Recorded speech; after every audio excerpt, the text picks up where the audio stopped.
zatları dile getirmek, son bunun çözgüdüne ortağa koymak ya da çözülmegine ymtyllayan ýagdaý döretmek boýunça gyzyklanýar. Ýani bu bir şol wagtyň özünde ýykyjydyr.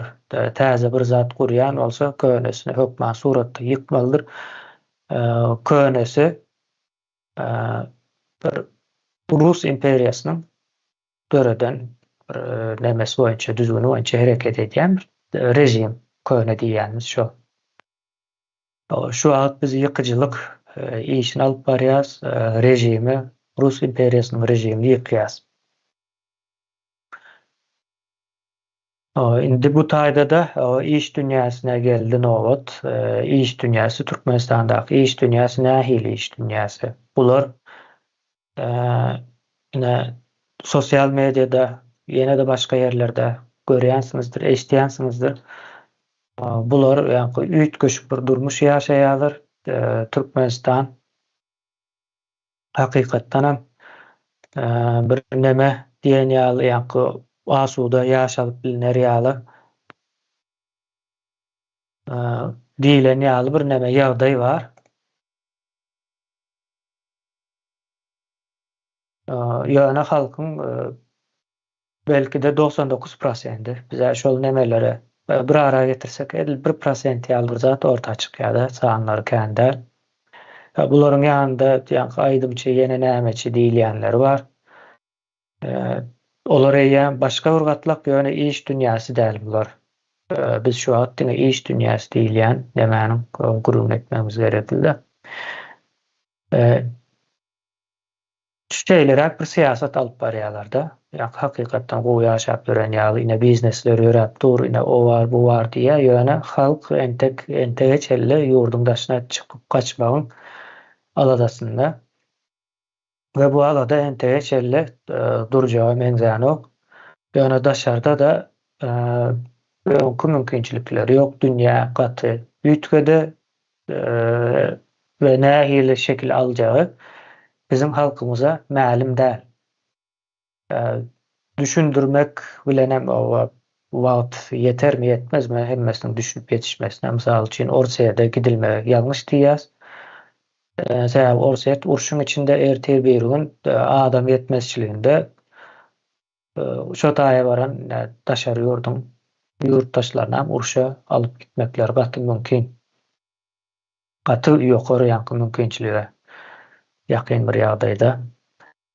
Ýöne entek o düşünenoklar ýöne aýdylmasy aýdyldy. Şey diýip o hasap etmeli bunu. Ýöne beýlek tarapda da o iş dünýäsi işine dowam eden ýaly ýöne bizim elimize geçen maglumatlar boýunça iş dünýäsi ýok. Türkmenistan içindäki sözde iş dünýäsi hem gitdikçe kiçelýär. Mejbur kiçelmeli, ýalňyş bir nemäň üstüne gurulypdyr. Düzgünüň üstüne düýbünden bir nemeleri, maksatlary näberli, özleri üçin hem näberlere diňe gowy ýaşamak, biz bir ýele halkam pelanyny iýsin diýen şigar bilen hereket edýärler. Ýani ullakan akıllary ýok bizim elimizdäki maglumatlar boýunça. Ve dünýäden beýhabar. Kiçijek bir topar. Ýöne bular kiçirek bir topar bolsa da elbette öz nemeler bilen däl, ýa-ni şu rejimi emele getirenler we rejimiň içindäki hyzmatkarlar bularyň Türkmenistanda monopoliýa bolmagyna getirdiler. Gatykän iş ýerleri ýapylandyr.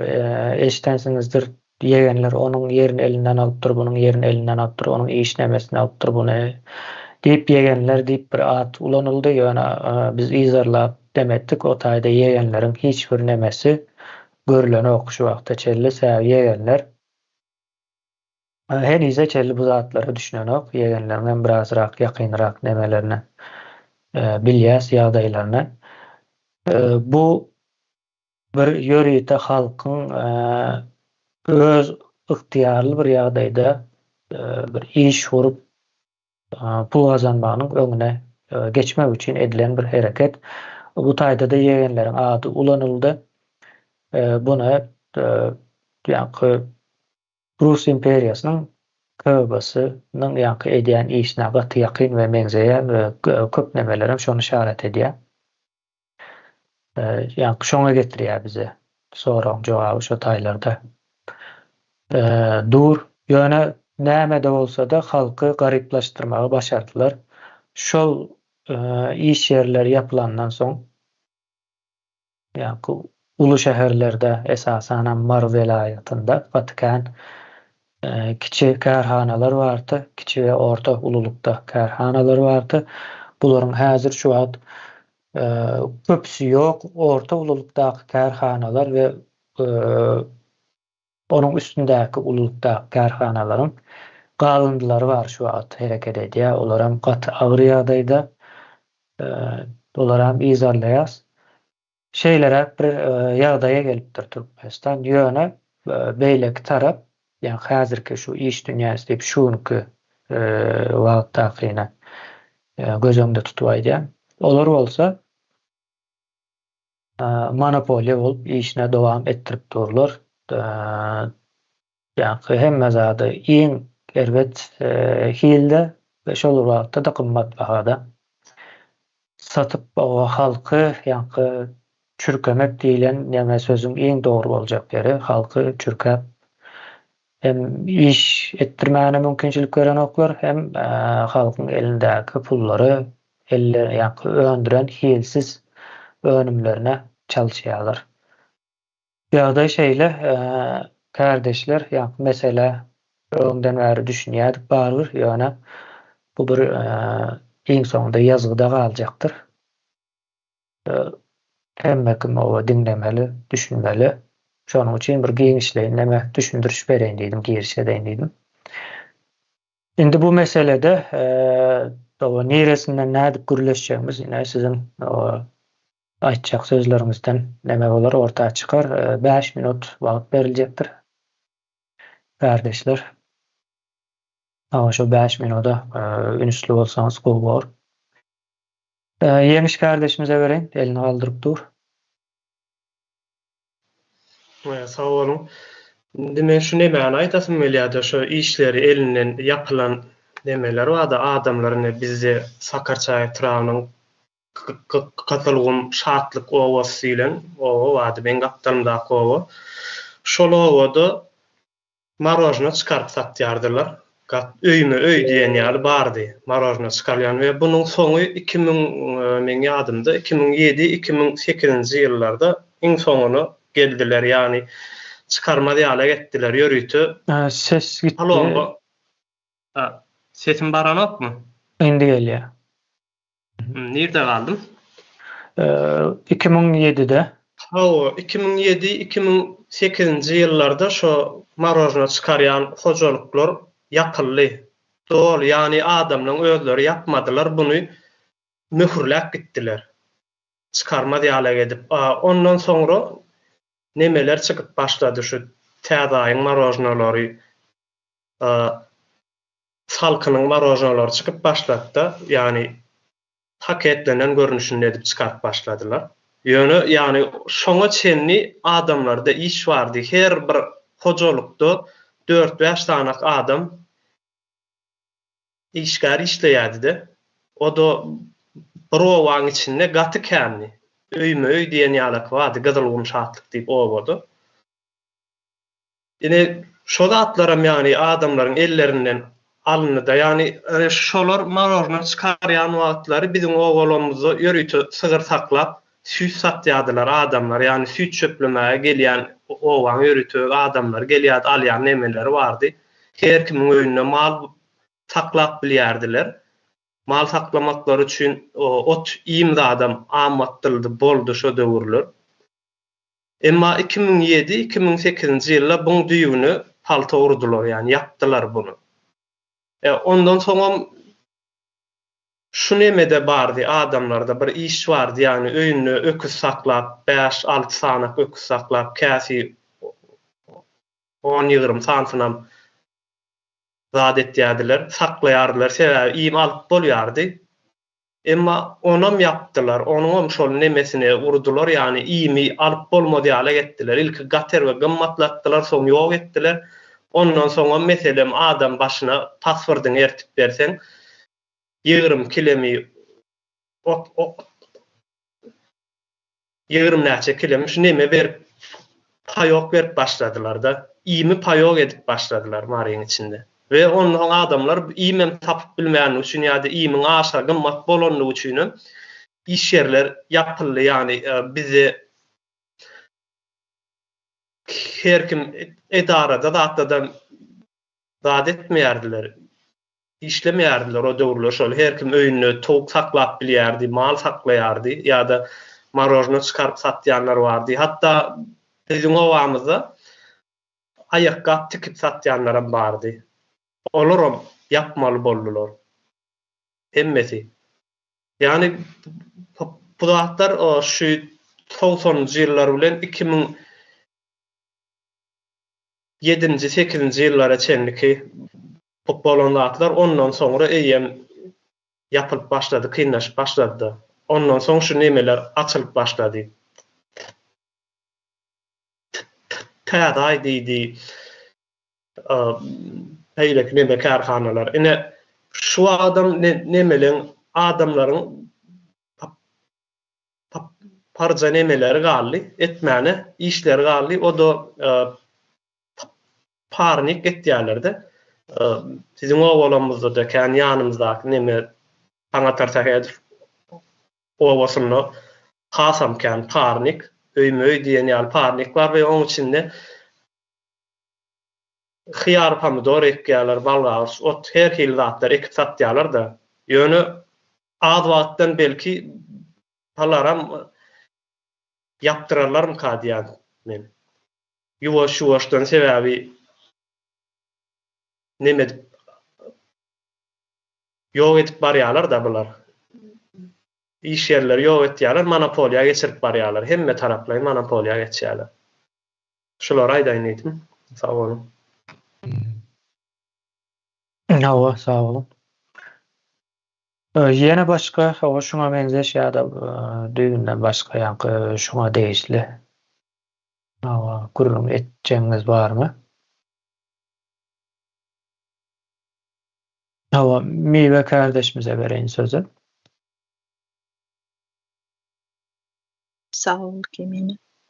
Benim şu yerde aýtjak zadym ýaňy aýtyp geçdiň de näçe yerler yapıldı diýip o hususy nämeden başka döwletiň hem nämeleri bardy. Mysal üçin men şu 91-92'den soň yapılan nämeleri şu özümiň daş Lewapda ýaşaýan yerimde öz gözüm bilen gören nämelerimi aýdyn. Mysal üçin Hivinkada mebelni fabrika bardy. Neftibazda näme bardy? Mes kombinat bardy. Soň Neftibazanyň özüniň ullakan nämesi bardy? İşçileri kän Neftibazda işleýärler, özüniň stalowy bardy. Näçe adamlar şu ýerde işleýärdi. Soň ine löt zawod diýip bir löt zawod bardy, gormol zawod bardy. Şu ýerde hemme maluşyn zatlar, gaýmakmy, marojnymy hemme zat şu ýerden çykýardy. Ine wtor siryo bardy. Ütülbaz diýip ikinji näme? Makulaturamy, näme hemme zat tapşyrylýardy, şu oruna kitap berýärdiler, bir zatlar edip şoň ýaly şu wagon orsede o uğradyatlar şu toplan zatlaryny. Şişe zadam alýatlar. Ine şolaryň hemmesi yapıldı. Şonça işçini göz öňüne getir, nere gitsin? Yapıldı, benim gözümün öňünde yapıldı şu zatlar. Şu aralykda. Ondan da şeru hususy özüni, ine öz tanış olanlarımızdan aýdyn. Lewapda her kim bilýär şu Irmak diýip bir mebel magazin bardy. Häzirinde mebel magazinam her kim oradan açyşdyryp bir zatlar edýändir. Ýöne Lewapda bir sany mebel magazin bardy. Irmak diýip. Orada ilk başta şu türkler işläp başlady. Soň türkleri çykaranda şolaryň elinde işlän Allah'ım deyip bir Жданов kolhozdan oğlan var. Şunyalı добросовестно, akkuratno oğlan. Näme? Şu sihir süpür, gruzçyklyk şu işlerini etbiren. Bular nejedin birden gitmeli olanda şu oğlanı tapşırdılar hemme satyny. Soň şu oğlan asta şolar bilen işlän gören zatlaryny edip gelip ine Türkden alıp gidip soňra Germaniýadan mebel getirip ýawaş ýawaş özüni tuttu. Şu tolka şoň içindäki hemme işlän bir gepden gep gelen sebäp beko näme konditsioner näme haladilnik biz barıp şondan alanda öz görünberdi şonu. Men diýdi bu zatlaryň hemmesini satyp puluny berýän diýdi. Türkiýe diýdi. Men tolka dogry diýdi. Geçimimizi näme diýäs diýdi. Şunun arkasından peýdalanyp zat edip ne yol kiremi zatlarmy özleri töläp diýdi. Türk nämeler bilen şurdan işleşip şu ýerden gaýdan adamlar bärden ona kömek edip ýene mebel näme edip şey edip işläp ýörendi. Ana olimpiada bolanda şoňa nalog goýýarlar şu oğlana. Oğlanam diýe düşündirýär da. Men diýe nädip töläýin diýe. Näme bu zatlar menki däl, men işläp prosto bärden bir öz maşgalamy sürerýär pul zat gazanýan da ýöne men hemme zat men zadym däl, men onça pul berip biljek däl diýe. Ne şunu bastılar bir ýyl, terrorist dip bastılar özüne. Ana magazinnam yaptılar şu olimpiada döwründe. Soň hemme zatynam rasprodaja çykardylar. Doganlary ağlaşyp zatlar näme edip satışdyrýatdylar. Ýanlarynda şu satanlaryň ýanynda durup näme edip şey dip satyp magazinnam yaptılar. O mebellerem satdylar. Bir ýyldan soň terroristam däl eken çykardylar. Berendirler de şu bermeli pulunu. Sonra mine İliç kolhozdan bir İsmail diýip bir oğlan vardı. Onun atasynam tanıyan Yusuf diýip ejesem sonra men adamyň klassdaşlary olar. İkisem. Şu ýaşlykdan olar en atasy Moskwadan şu poýzda demirleri şu halta kiplerinde daşap dünya bazarda zapça sattılar. Ne şolaryň nämesi bilen çağalar, ulaldy çağalarynam gönükdirip zat edip 3-4 sany oğlan hemmesi bir näme edip o Yusuf Pakira ýaş wagty ölüp gitdi. O ağır zat göterip sonam şu hasta bolup näme edip kaldı. Çağalar özüni tutup Aşgabatda bir 2-3 magazin etdiler. Vagon Russiýadan näme maşinlaryň näme kemerlerini getirýärler da tigillerini. Ana şolara nalog goýuldy. Nalogy şu wagtda berdiýärler. Şu wagtda ýetirip bilmäni üçin ejesini şu sonany podwalda tutýarlar da Lewapda, upravleniýada. 10 günmi, 12 günmi? 15 Çarjö günmi? şäherindemi? Owa Çarjövde bolan zat bu. Ana soň şu pakir İsmail'ine bir şu wagty hastalyk tapdy ýaşajyk oğlan häli o bizim çağalarymız bilen. Ana aýalam bir 3 aýyň içinde ýogaldy şu arada. Özlemine hemme zatyny satdy. Şu Aşgabatdaky zatlarynam satdy. Häzir hiç sadam ýok, özlemine ýatakda ýatyr. Näme? Şu zat enesini hemme zatyny satyp şu enesini podwaldan çykardy ýöne. Özleri hiç kime hiç sad aýdan ýok ýöne owanyň içinde gepden gep çykyp aýdyşýarlar. Hemme zatlary aýdyp düşündirip aýdan adamlar bardyr da. Bizem şu iň ýakyn komşularyndan gelip aýdyp berdiler şolary. Ýöne hemmesini hem tanıyan men. Tolka ejesi aýdypdyr, urmadylar, gynamadylar, ýitirdiler, içirdiler. Tolka tuttular meni şu ýerde. Ta oğlum barıp çykaryp alynça diýipdir. Bu terrorizm. Bu terrorizm. Gerçekten terrorizm. Affedersiniz, eğer sen başarabilsen olimpiyada et. Halka nalog koyup olimpiyada etmek neme gerek? Şunu aýdaýyn diýdim Kemine. Awa. Ýa kardeşim sağ olun. Söze Berdan kardeşimize vereyim. Esenlikler yurttaşlar. Sesim Maryamka. Hava. Benim sayda öňüm bir aýdyp geçipdim da ýene oraya atladyň. Şol mardaky täzaýyň eden etmişleriniň ýerde. Ne özüm ben öwrültene tarapdan da emmeşdi bilýär ony. Öz etrafymdan şäherde Rahman bir Amrat diýip, ýani Amrata gaýmak diýip lakam berdiler da. Süýt önümçiligi, süýt önümlerini öndürýärler da, halkdan süýt alýarlar. Gatyk diýdi, süýt diýdi, gaýmak diýdi, öndürüp halka hödürlýärler. Indi bular bir näçe ýyl işlän soň adaldylar, onuň ýa-ni Amrata gaýmak nemesini berdiler. Yani lakamny, işine ufak bolan üçin. Yani halk nemedi, hoşaldy şolan edýän işlerden. Önümlerinden. Şimdi yani kiçirak sehler vardı.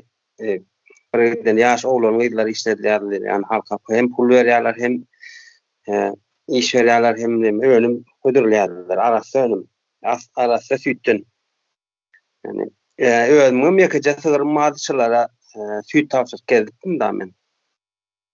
Şimdi şol 2009, 2010, 2010 ýerde şu teorikler bolmaly.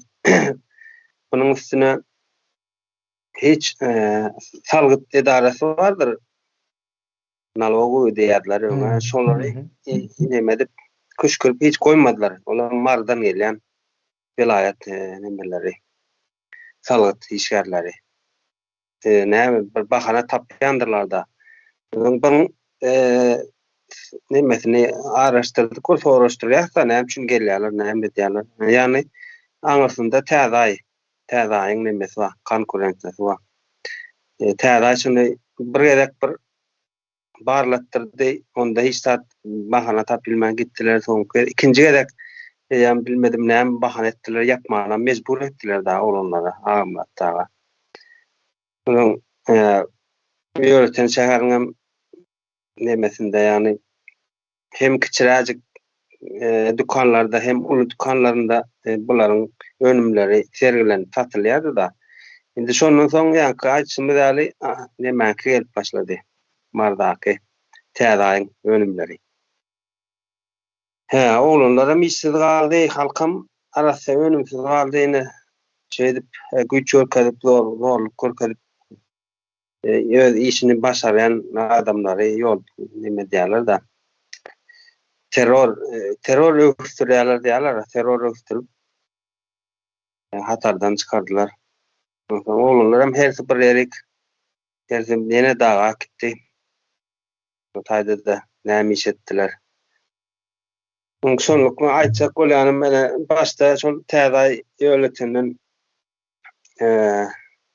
füýdalan boldy, ýani pikap uradyp füýdalan boldy ýene etdi. Ýani hatta aýanyna nasykşak boldy da. Onda da hiç olmady bolyn. Ýani gönü basça geçdiler şeýle. Şeýdüm elden aldylar.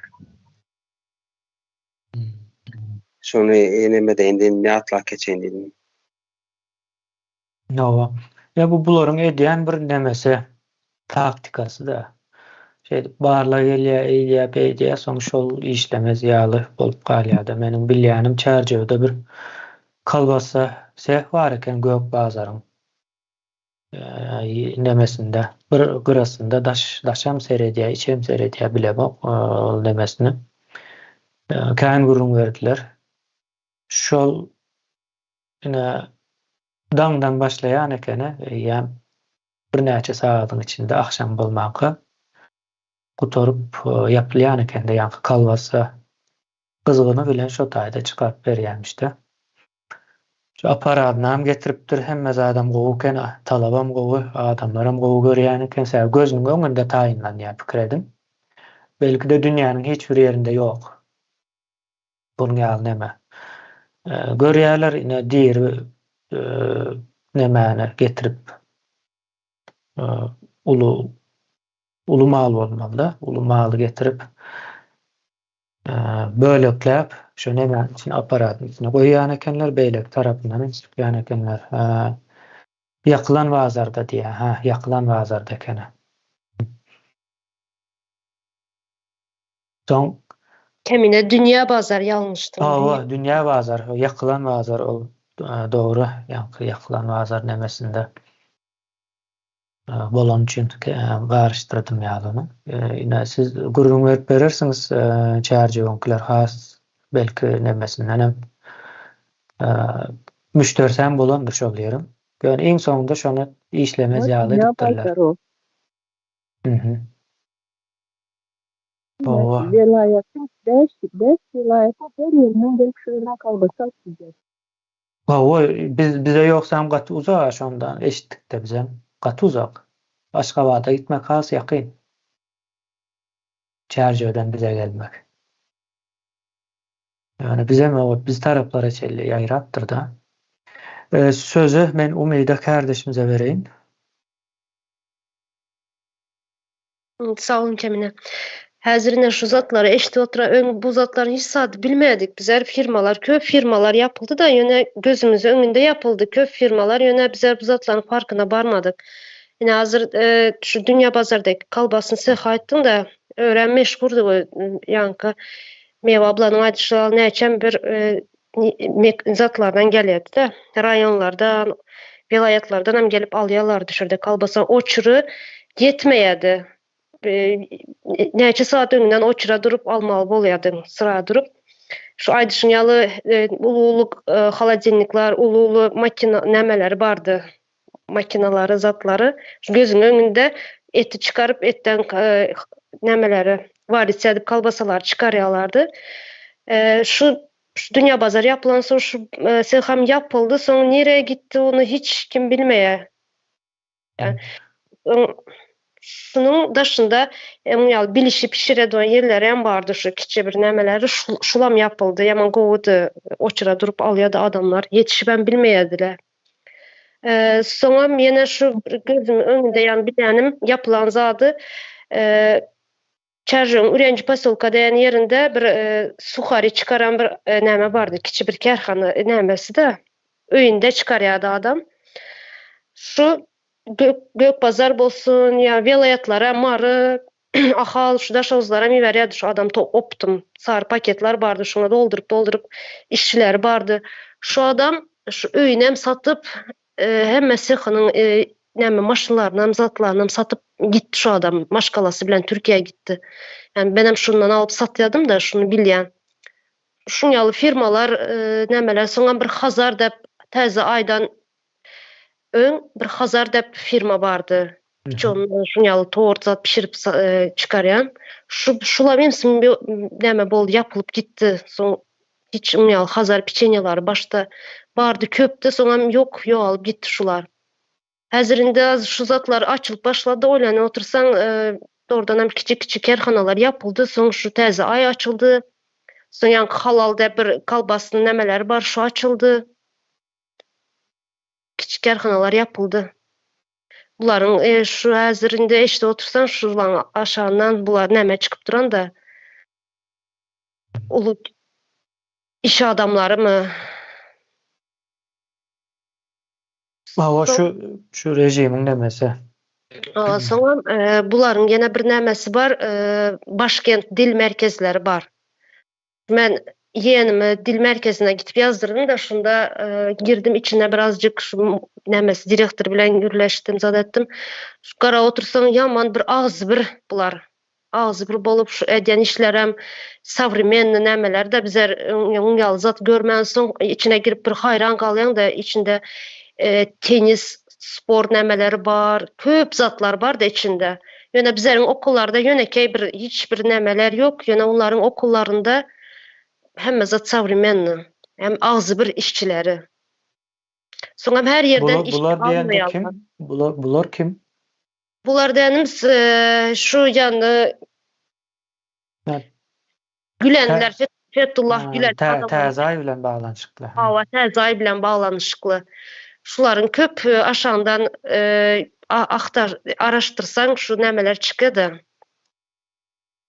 Fethullah Gülen'in adamları.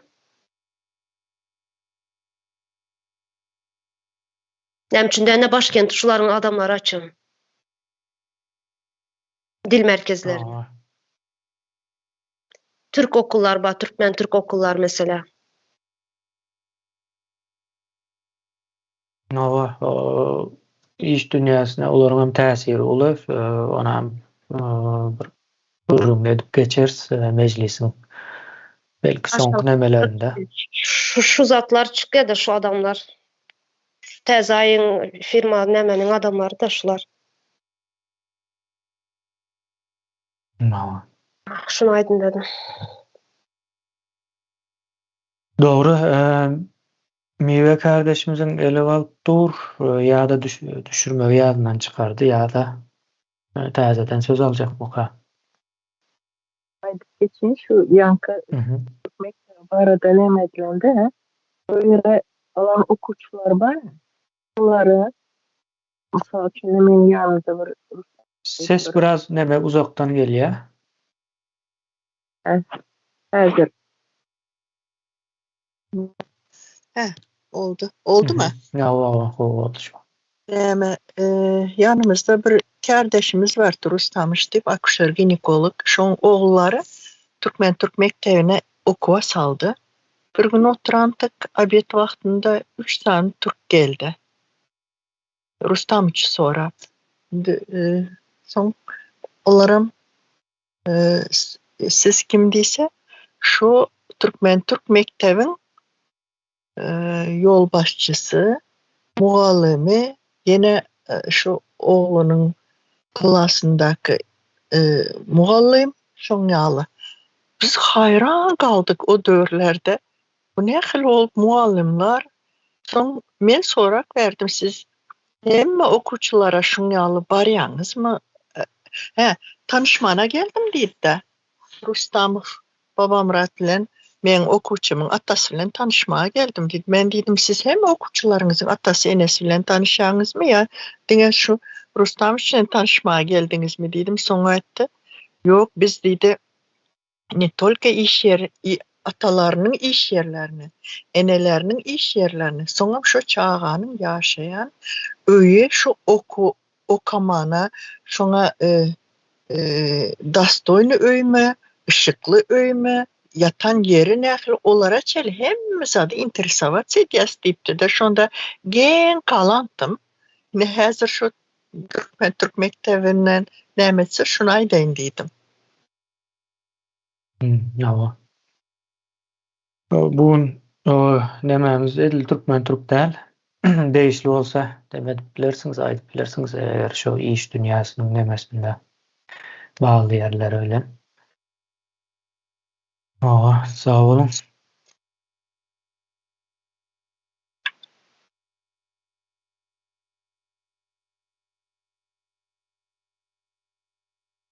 Sözü Muhammed kardeşimize berýän. Tamam, nereden? Benim şu bir ýatlama var da şu mesela geçti. Şu terör hükümet ne edip iş adamlarının elden işlerini alıyor.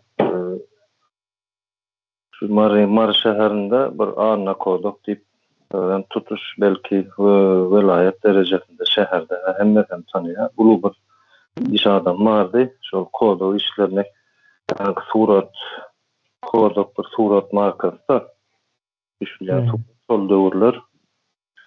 Şonu işleyen bir iş adam vardı. Şowruatın önünde de yankı demedi çıkarıyordu bunlar. Ahkaka. Gatı meşhurdu. Tutuşu velayeti belli. Yokor hilledi çıkarıyordu. Şolum bir döwür yapıldı. Yankı gurun edilen döwürlerde. Men şonu tötenleyin gawat geldi. Şol Dubay'a gidende aeroportda çıkan magalım dur ekende. Muňal uly iş edip gören adam taýda näme işläp ýokary bir geň görtdüm-da şowa.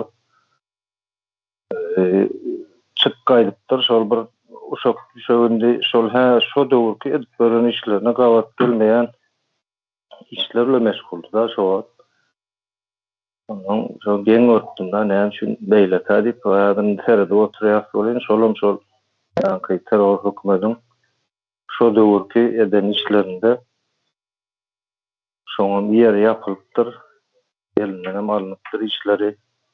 Son küçükçe yani hökümetin öz taraptar iş adamlar diýsek bolarym bolmazym biljekler. Yani şolaryň taraptarlary yönlendirýän taraptarlaryň ene sebäpli şolara konkurent bolmaly däl. Yani bilýän täze edilýän markanyň tutmaşlarynda köp kişi bilýärdi şonu hili pes diýip bilýärdiler. Şoňa arazdanam hem de ýerde paýlanýar diýip sebäbi näme el ýeterdi bahasy. Onun soň eşitdik şo köp nemelerde hili pes zatlar ulanyp ardan baha çykarp bilýän eken. Şonu rewriýatlama hökmünde aýdyp geçeýin agar şoňa ýagdaýlar bolup geçdi şo diýip men bilýänim.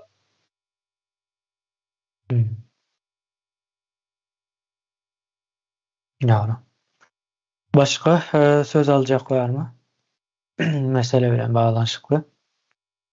O ýeňiş kardeşimize bereň sözü. Neme şu zat barda bize marda men o doşlarymyz atlarmam gidýär-de şu neme maşyny getirip satýardylar. Dubaydan maşyny getirýärler. Ýöne o taýgan ýani roly sagdaky rollaky maşynlary şu taýda alyp çep tarapyna geçirip zat etýärdiler. Ýurda Türkmenlerde şu döwürler her giden adam 20-30 tane maşyn hatta bizim gaptırma şu şatlyk owada bir çary diýip bir maşyn getirýän şuady bir gerek gidende 70 tane Samsung kemeri getirdiler-de 70 tane Samsung kemeri. Şu zatlarym häzir indi yapyldy ýani şu döwürler kän adam nemeli maşyn bolup galdylar.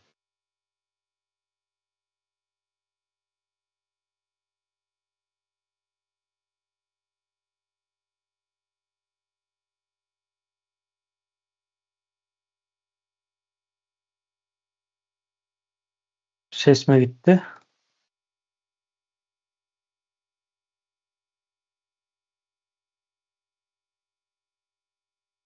Bir yerlerden bir yol yapılan wagty başga bir yol açmany başarýar halk bir iş edip başlaýar bolyn şondan girdeci gelýänligini bilýärler-de derrew üstüni ýapýarlar-da.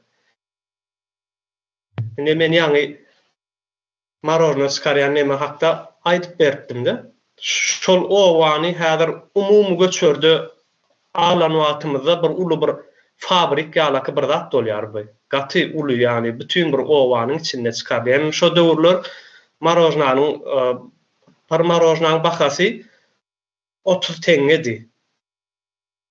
Şo wagt 30 teňeden ýani men ýaş wagtym ýadymda düşýär-de şu akşam aralar barıp nemetmäne marojny mäne barýardy. Ýoluň gyrasy tol bolup durýar-da. Ýöne ýapdylar bu zatlaryň hemmeti gitdi. Ýani 30 teňelik bir marojny çykaryp duran bir sehi fermany ýapdylar-da oňa garşy parmanatdan edip başladylar marojnalary. Ýani şo salkyn marojna çykdy, täze marojna çykdy. Parmanada geçirdiler ondan sonra. Yani bu halk şular päsgel bermese, şu sistem hatta prezident, döwlet, hökümet hiçzat ortalykda ýok bolsa, halk has gowy ýaşaýar. Ene şu iýimleriň zatlaryň bol döwürleri adamlar mal saklayan döwürleri bir kile etin bahasy 8 manatdy. 7 manat zatdan satylýardy. Et bolly ýani her kim alyp ýyp bilýärdi. Emma bu kynçylyklar döredi ýani halkyň elinden ähli zadyny aldylar. Mal bakmaga da mümkinçilik bolmady. Etin bahasy 50 manada çykdy, 50-60 manada çykdy. Ine şu rejimiň halka berýän nemeleri de yani halka karşı işleyenliklerinin alamatları şu zatların hemmeten. Şuları Zat deneydim, üstüne goşaýyndyym ýa-ni. Sag bolun. Awa, sağ olun. Sözü Leyla kardeşimize vereyim.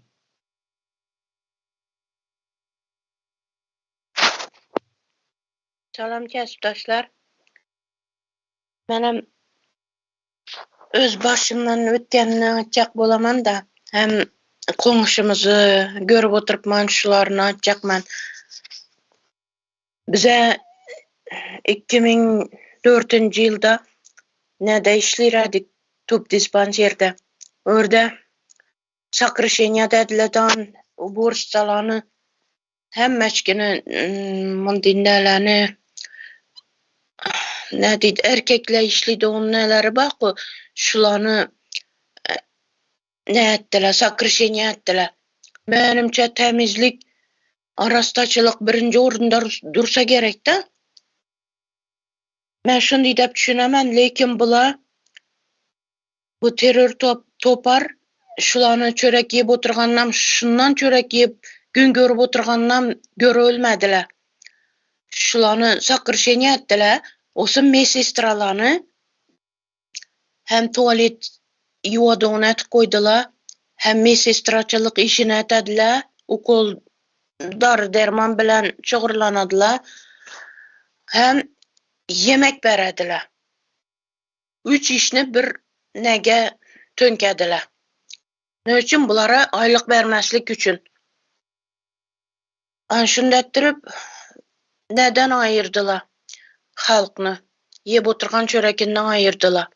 Ondan soň bize işten çıktıktan sakrışenya bolgandan soň mal aldık. Ullu mal bakıp başladık. Onam ne etip sütünü satıp gün göreredik.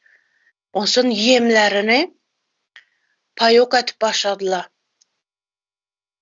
Bizani nämizde, Taşavuzda ne ba? Paxta zavut ba, çigit zavut, maslı zavut demeler şuna. Maslı zavutun adamlarını tuttular, bastılar. Ulanam işini kolundan aldılar. Ondan soň çigit, künjara, anşulanı neti berdiler. Kımmatlatı berdiler. Ondan soň ýok aty berdiler. İran'a gitti, Awgana gitti, yenem her yere gitti. Ana şunday etip yegelle aldı şularny. Ondan soň bizlere mal bakmaktan bizlere çörek kalmadı. Malımızı, nişet bakacakımızı bilmedikten satı vermek zorunda kaldık, sattık. Ana şunun için alğından ayrıldık. Indi hazır bizani indi konuşumuza gelsem, konuşumuzu 7. klas kızı. Kakası 82-nji ýyl dogum edi. 2 ýyl burun korona dövründe, koronavirus wagtynda ekesi öldü. 82-nji ýyl bala öldü. 4-5 kızı balası ba indi çagalary 5-6 bardır şulanda. Hatynyny gözü görmedi. Indi şu çagalaram nişetjekini bilmedi. Nişep gün görjekini bilmedi ýa 7-nji klasyň arasynda kız galtak sürrep, baklaşga çöplep gün görediler. Ine bu bizenikini algan ata-enelerini kolundan işlerini aldılar, nesini aldılar, hak hukukuny aldılar, hemme zatyny aldılar. Indi çagalara geldi gezik. Çagalana men şunda ettirip yetişki atırgan çagala hazır 7-nji klas kız, boyu yetken kız, uyalmayın galtak sürrep, baklaşga çöple biripdi. Bu bağalanam gelecekini aldılar kolundan ine. Ondan soň Aşgabatda bize kirayda bolar edikden şörde iş işleýär edik. Osun şörde biröwle bizlerden kirayda bolar edi Hitrokede. Hyundai degen maşinek geldiler bir yerlerden 40 tonna çekedi eken o. Olsun 40 tonna çekedi büyük maşine gelip şurada neyeteden boldulardan iş işliden boldular şu özlerini maşini bile. Olsun olanı kolundan aldılar bile yegelle. Hyundai'ni. Ne için dese 40 tonna götürmedi bizeni yolumuz net gitedi buzulup. Oyulup kaladı dep kolundan aldılar. Taşa uzayıp gelip Özbekistan'a geçiriverdiler. Tamojneden. Bizeni gözümüz eldinde şu ne boldu. Ana şunu deyin, şulan aytin dedim de hemme hak hukukumuzni aldılar bula. İşlerimizi aldılar, çağalarımızı gelecekine alıp oturttular. Indi kim nere başvurmalı? Adalet yok, hak hukuk yok, esat yok. Yaşayış kalmadı, şunun için adamlar yurtunu bırakıp, üyünden geçip, nesine halkından, karındaş doğallarından geçip, yurtunu, üyünü satıp, Türkiye'ye getip yaptılar, Orsiyete getip yaptılar. Hani şu yağdaya getirdiler bu adamlarını. Şunu aytın dedim. Vallahi da sağ olun. Sağ olun. İnandırıcı vaka yine Leyla kardeşimiz aslında cemlep verdi demenin. En son aytacak nememi. Halkın öz uğruna koyversem son derecede durmuşa tutunup bilmeyen bir halk. Şimdi o elinden hemme zatine pikir edin bir malın iyimini satılmasın bir payı öğreyerler sonra yok diyorlar. O adamlar şu bir zada gönükse kova maşin yolu bozuya yeni näme değildi o yol bozuyandır. Yani yol nähil yolu bozuya.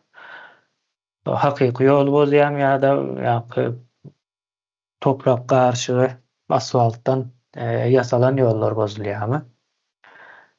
Şeylere edip meseleni edip seyretmeli ya da öňünden devlet diýdi ya devlet öňünden hemme zadyň dogrusyny ýalňyşyny aýdyp düşündirip bilýän bir guramadyr. Bir gecede täze bir karar çykaryp neme diýen däldir ýa-da halk gowy bir ýalňyş ýola bolsa da ýalňyş ýola girip bolýança garaşyp soň bir gecede karar çykarýan gurama däldir. Ony diýen bolsa bir terror rejim bolýar bu. Ve hakykatdan Türkmenistanda şo zatlar edilýär. Şo zatlar edilip näme etdi en soňunda belli başly şu Türkmenistanyň içindäki bir muňa adama ýetmeýän, muňa adama diýen 1% ýetmeýän halkyň elinde ýa-da adamlaryň elinde jemlendi. Galan 99-y garyp olaryň köp böyle daşary ýurtlara çykdylar, maşgalalar bozuldy. Birgiden ziyan verdiler şu an bular. Buların maksady halky baý bolup özüne göwüni ýetýän ýagdaýa gelmesin diýip edilýän zatlar hemmesi ondan soň rejim barkynlyk bilen öz ýoluna dowam etip bilýär, hiç bir kynçylyksız, päsgelçiliksiz. O sözü Sapar kardeşimize vereyim. Sağ ol Kemine. Ben bir iki epizod diyelim ya. Temanı batırma getirmeli diyen netice birinci deyip kaltımançılık bir elbet ama hiçbir dememiz yok. Yönü kaltımançılık Türkmenü yapmışı ne derler? Kâr derler. Bu işten tarihte başlayan millettir bu de. Ortam katı kovu diyendir. Dıkma serdar deyip bizim kuyukta kahramanımız vardır. Türkmen demesinde kahramandır. Hakikaten kahraman. Demesi yok. Şikayetimiz yok. Yönü kaltamandır. Arakçıdır. Kerven talat görün. Ulis kerven talat görün. birleşmez vatandaşımız patronlarla şey diyelim. Yani on demesi yani yukarı bilen taş çoğruğuna toplan yukarı bilen yani kılıcı bilen bileği bilen alya diyen demeli suratlanıp olyada yönü bizim suat kaltamandan bu devleti arkasına verdi. Denlik hükümetin tarafından, devletin tarafından değilen kurumunun hem de devletin adından işe diyenler. Onu sol adam bile bir miliste bu aeroportta tabii çağın elinden kovurduğunu o kovarayan bir çağın elinden kovurduğunu korkutup alıp bilen olsa sol o devlet hediye değilmeli sebebi o devlet adam devletin hükümetin görevlisidir ödeyipelisi nalogu hem şodur kağıbat hem şodur bilişset hem şodur hemmesi o devletin adından belirleyendir. Türkmen'de o akıl vardır. Atalar söyledi. Yani hükümdar gözünü yummasa o kaltaman kervan tağlamaz diye.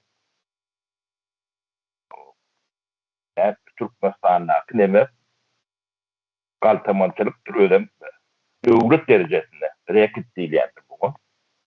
Yani bu rekitin tarihi vardır.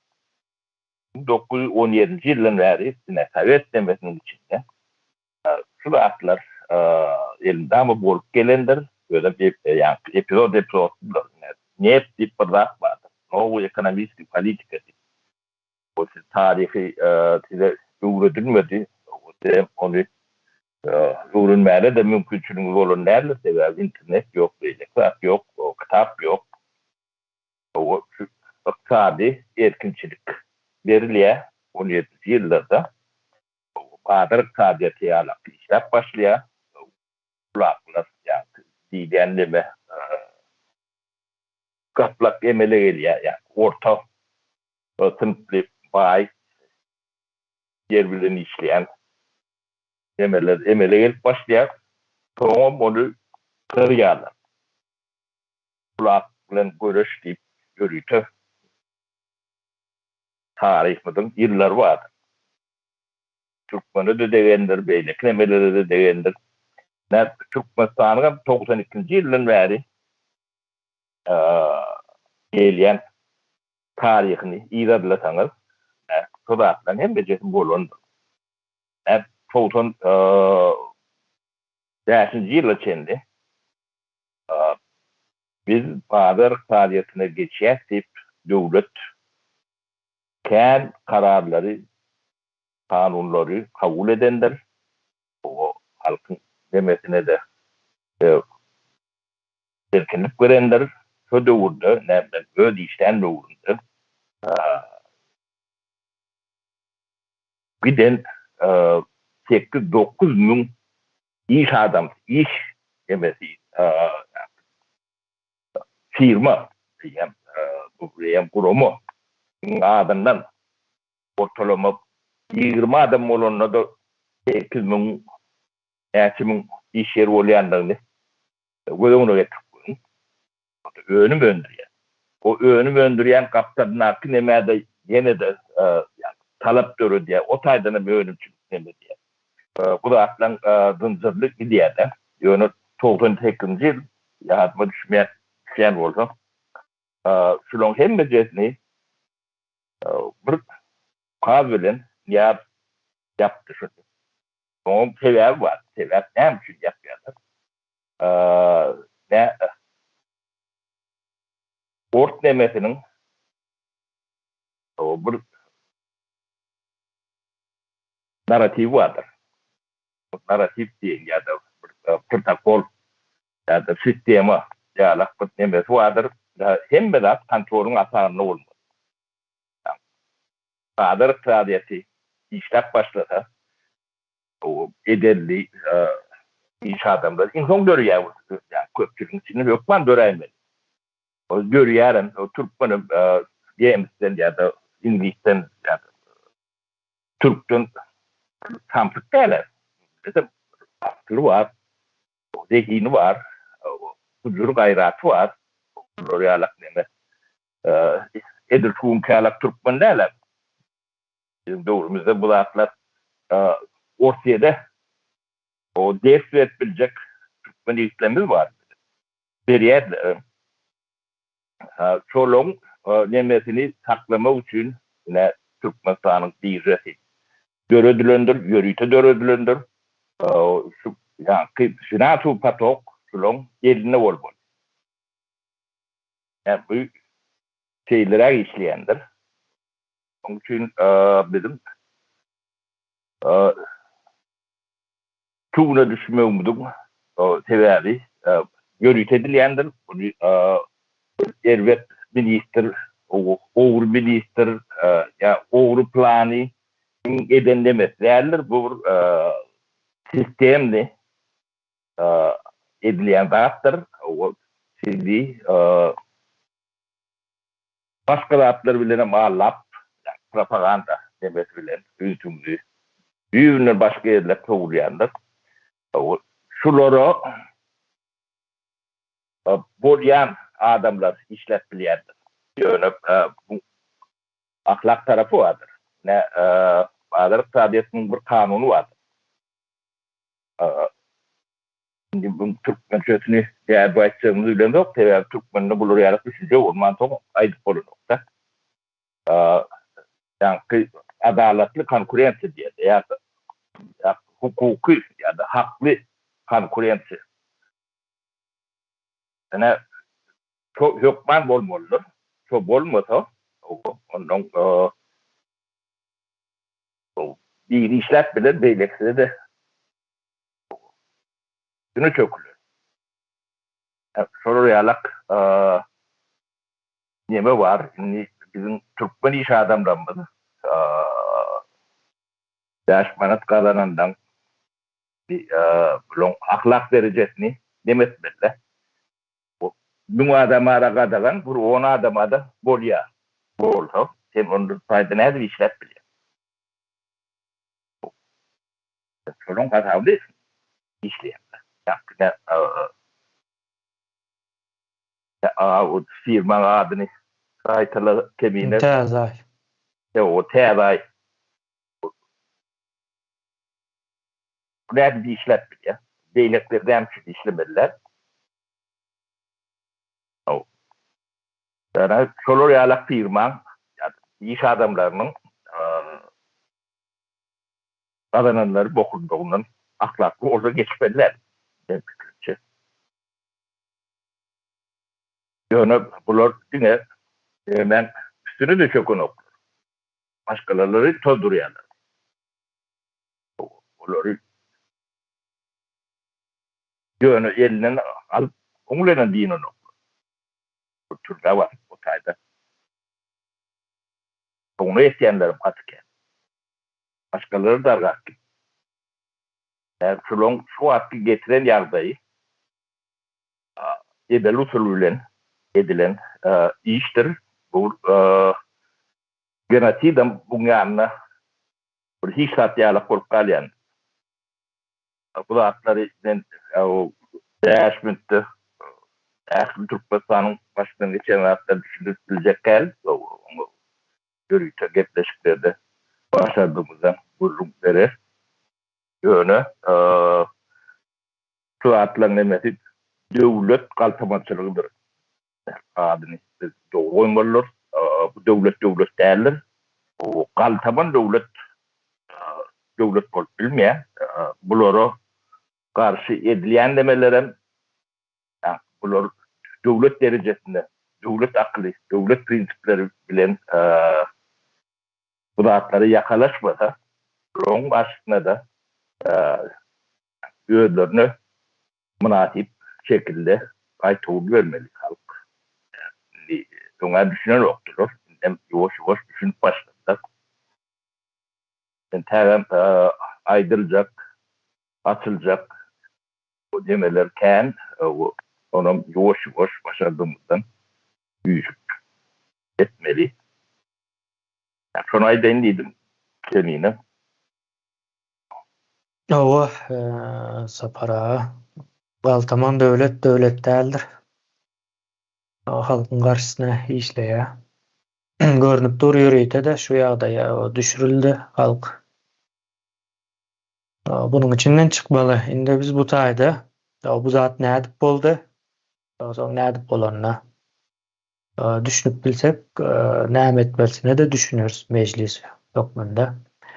Iň soňky sözem bugünlükçe Leyla kardeşimize bereýin men ýene täzeden jemleýäs buny. Kiminen şunu yadımdan çıkarıpmandan şunu açacakman da men Hı hı. bu çağalanı ecesini gözü görmedi. Çağalanı gelecekini aldı bula. Her adamlı çağasını gelecekini aldılar bula. Bu terör toparı. Çağalanı bilim bolmasa, internet bolmasa geleceki bolar mı? Çağala bilimsiz kaldı. Baklaşga çöplep boy yetken kız baklaşga çöplep maşkala sürrep oturttu. Kanı şunu gelecek indi. Onu şu üçün ben ne etemem da şunu üçün yine maytin dedim da şu yadımdan çıktı şöyle. Şunu Doğru. gelecekini kim netip beredi? Kime arz etip biledi bu çağala? Bize şunu Masuratda özde olunmalı bir mesele bu. bize şunu üzetip vermelimiz. Mava. Bağışlan ben şunu maytin dedim. Leyla kardeşimiz internet deydi, o katığı bir demeye geldi de. Aslında yankı adı geçen şu 1%'lik adamın firmalarının internetleri hem boğudur. Bular arkayın neme internet ulan büründürler. Yankı 15-17 käbir halatlarda 20 megabit tezlikte. Ulan ýalar halk bolsa 500 kilobayt 40'da biri. Yani 40'da biri tezlikte. Ulan ýalar we hiç ýere-de girip bilen oklar. Yani bu firmadaky şahıslar ve firmanyň özem internetleri hem çalt hem oňunda bir neme ýok. Böwet ýok. Ya bundan belläp geçmeli, bu hädip bolup bilýär. Bulam indiki ýanaşyklarymyzyň meselesi bolar. Kardeşler, sağ olun. Bugünlükçe jemleýäs. Indiki ýanaşykda görüşýänçäk.